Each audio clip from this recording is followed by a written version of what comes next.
जिल्ह्यातील बचत गटांना 2026-27 या आर्थिक वर्षात सुमारे 300 कोटींचे कर्ज वाटप होणार आहे. केंद्र व राज्य शासनाकडून पुढील महिन्यात कर्ज वाटपाचे उद्दिष्ट प्राप्त होणार आहेत.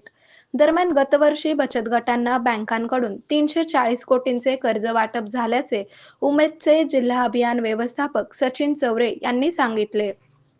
सोलापूर जिल्ह्यात 24,200 बचत गट असून त्या अंतर्गत 2.5 लाख महिला जोडलेल्या आहेत. उमेदच्या माध्यमातून बचत गटातील महिलांना वेळोवेळी आर्थिक मदत झाली आहे. त्यातून सोलापूर जिल्ह्यातील अंदाजे 1 लाख कुटुंबांना मोठा आधार मिळाला आहे.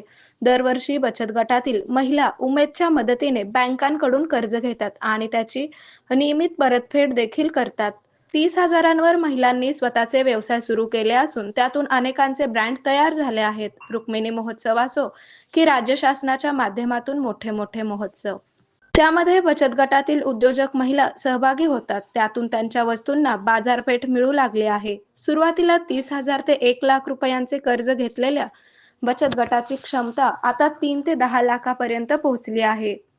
बचत गटाला मिळालेली रक्कम समान प्रमाणात महिला वाटून घेतात आणि त्यातून ते आपापले व्यवसाय करतात. त्या कर्जाची महिला न चुकता नियमित परतफेड देखील करतात. त्यामुळे दरवर्षी बचत गटांना मिळणारे कर्ज उद्दिष्टांपेक्षा अधिक असते. बचत गटांनी घेतलेल्या कर्जाची नियमित परतफेड झाल्यास बँकांकडून व्याज दरात सवलत देखील मिळते.